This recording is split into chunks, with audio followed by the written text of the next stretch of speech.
Hey, it's Sarah here. Welcome to Yoga 101, a series of tutorials taking you through some of the main yoga poses you'll find in a yoga class.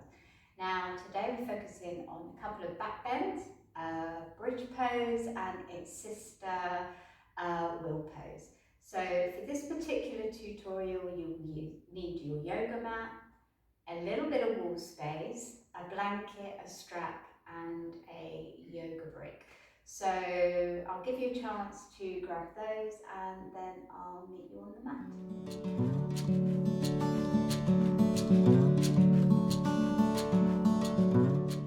Right, okay, let's get started. One thing I forgot to mention in the introduction, if you haven't got a blanket, you can use a rolled up mat instead.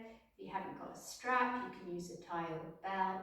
And if you haven't got a yoga brick, you can use a book or two. They make great DIY substitutions. Okay, so we're going to start with bridge pose first of all. So we're going to take the blanket away for a moment. Just going to slide that over in that direction. You'll need your strap or whatever you've got handy, and also your brick or substitute. So I'm going to take you through the basic pose first, and then I'll show you how you can use the props. So coming down onto your back, knees are bent, feet flat on the floor. Keep the feet facing forwards, hip width apart. And spend a moment settling your back down onto the mat. Connect to your breath. Okay, so with this first variation, we're going to do a floating bridge. So we're going to move it with the breath.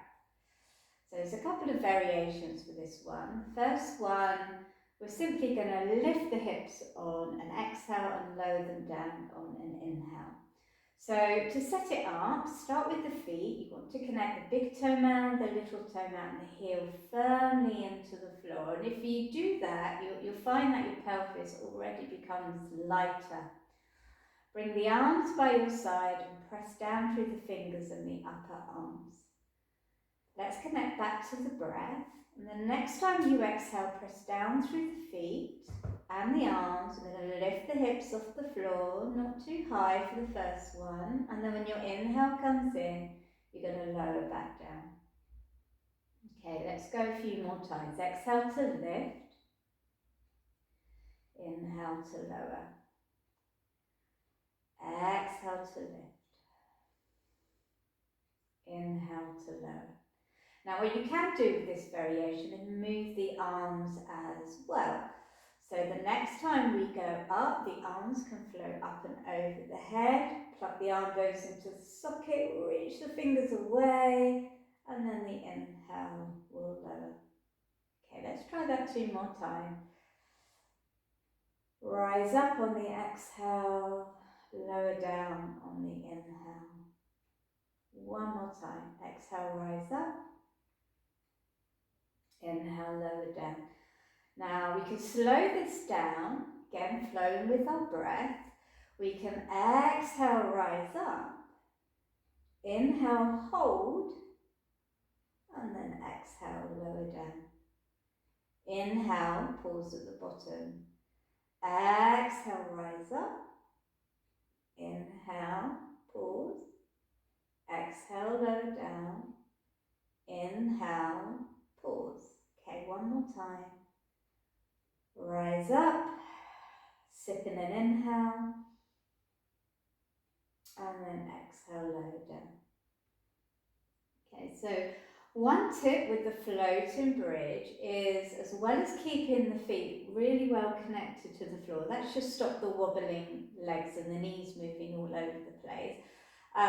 But if you need a little bit more, you can imagine squeezing a cushion between your legs, or grab your brick or a cushion and squeeze the brick or cushion as you come up and down. Okay, and that will just give you a little bit more control. It will also work your core a little bit better, and of course your inner legs. so this is floating bridge. So we're now going to come into the bridge hold. So again, you want your feet comfortably close to your bottom. Now there's no right or wrong, just go with what feels good on your body and don't worry about it at all. We're connecting to the 3 points of the feet again. And when you're ready, you're going to inhale. As you exhale, you're going to push your hips up. So instead of lowering them, we're going to stay up. Now, one variation is to have the arms by your side. So you're pushing into the feet, pushing into the arms. Think about your shoulder blades pushing towards the front of your heart. That will help you get a little bit more lift. Imagine that cushion between your inner legs as well, to keep the inner legs working as much as the outer legs. Now from here, you can interlace your fingers, shrug the shoulder blades closer together, and come into this variation, which will give you a little bit more height again. So to help you stay here with the breath, exhale, push into the feet, get some height, and then you'll inhale, think about the shoulder blades moving towards the front of the chest. Let's take one more breath. And then we'll lower down. Bring the soles of the feet together just for a moment. We'll have a little rest. Okay, so that's your basic bridge. Now we're going to do that basic version again, but we're going to use a strap as a little assist. So bring your knees back, up, feet flat on the floor. Well, actually, no, we're going to lift the feet up. Wrap the strap around the base of your shins and then walk your feet into your comfortable position. Now, you want your arms to be straight so that you can have a really good firm grasp on your belt. You also want to feel like your shins are pushing forwards, okay? So you're getting this kind of push-pull resistance. And then from there, we can actually come into bridge pose again. So feet are connected to the floor. You're squeezing that imaginary whatever between your inner legs. And then we're going to rise up. And you may notice that you might come up a little bit higher. The resistance created by the strap just gives you a little bit more clout to come up. So again, exhale, push into the feet. Inhale, shoulder blades, kind of pushing towards the front of your heart, getting you into that nice thoracic extension. All right, come down and release. And give yourself a little hug. And then we'll take a break. We'll finish with the brick version of bridge, or your book version at the end. And we'll go into wheel pose. Now, a word of caution, if you haven't done this shape since you were at school, maybe now's not the time to give it a go. So, only go through it if you have had experience of this pose, because obviously I'm not there in person to help you out, and it is quite a strong back bend. Okay, so one variation which everyone can do is standing up. So we're going to bring ourselves up to a standing position. And you're going to get yourself close to the wall and bring your hands above your head. Now, what this will do, it will get you used to coming back. So it's really a nice way to start, because it is, like I said, a strong back bend. So if you bring your hands against the wall, where you feel comfortable, fingers facing down, and then once you're there, squeeze the inner elbows together, walk your feet out, and then push into the wall to get the extension in your back. Now keep scissoring the inner elbows together. You're hugging them inwards rather than letting them come out. Press evenly into both feet. From here, guide the tailbone towards the backs of your knees. That will help keep your lower back long. So if you've never done wheel before, come out carefully. That's a really nice version to get the back bend, to get the shape. Okay, so from here, I'll show you the basic version and then we'll come to the wall, which is just a nice variation that doesn't put as much strain on your wrist. So let's come down to the floor. And we're going to come to that same position with the arms. So the hands just behind your shoulders, your elbows are facing up. Both feet are close to the bum, feet flat on the floor. Okay, so there's two kind of step process of coming into wheel. First step, we're going to push into the feet and the hands are going to come up onto the crown of the head first of all. So give yourself a little push, come up onto the crown of your head. Reset, reset, and then when you're ready, we're going to push all the way up. Now, just like we did on the wall, you're pressing into the finger pads, you're wrapping the backs of the upper arms towards one another, pressing into your feet, guiding the tailbone towards the backs of your knees. Okay, and then to come down, chin to chest, bring yourself down, and come into tailor pose, the lying down version, or supple Konasana.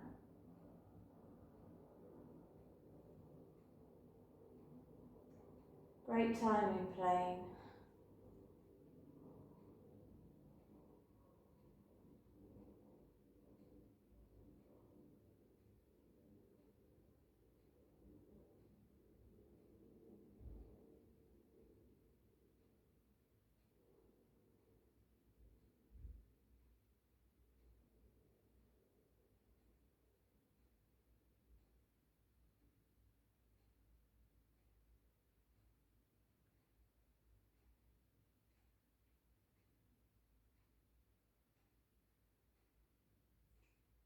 So supple Konasana is just a perfect position to just allow your spine to nestle back in its happy place. And I do it after every back bend sequence that I do before I move on. So we'll take a couple more breaths here. And then we'll look at the version against the wall. So rock and roll up, or just roll to one side. I'm going to shift my mat against the wall. And this is where your blanket will come in handy. So I'm going to make a sausage shape with my blanket. And I'm going to pop the blanket against the wall. And what that will do, just give my wrists a little bit of support and help me get up. So come back down. Ooh, can I get my hands against on top of the blanket and against the wall. Okay, and then again I'm going to come up in stages. And push myself up, and it actually helps you come up, and it's less severe on your wrists. Again, hug the elbows in, tailbone drawing up towards the ceiling almost. You feel that beautiful engagement with your glutes. To come down, chin to chest, and back to supple Konasana one more time. Supine tailor pose.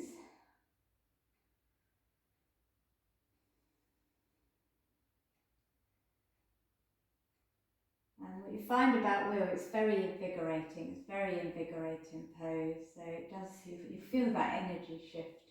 Better than a cup of coffee, I think. All right, so bring yourself up.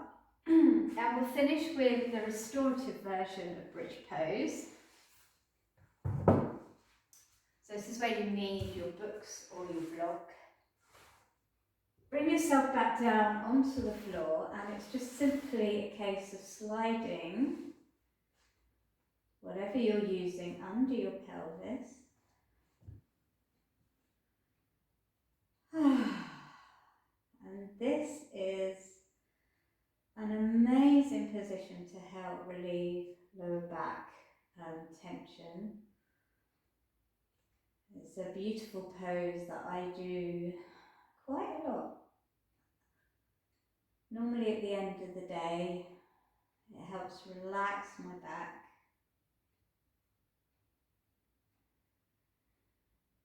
So all you need to think about is gently connecting the feet to the floor, relaxing your pelvis into the support of whatever you are on. Your breathing come to a nice regular rhythm.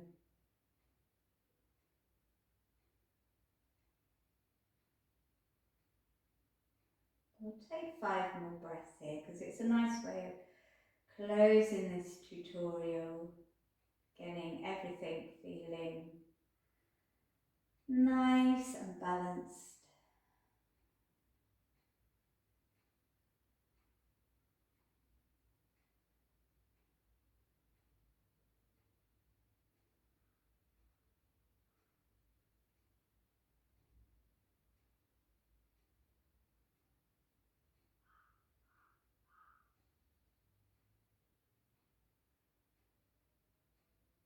Alright, super job.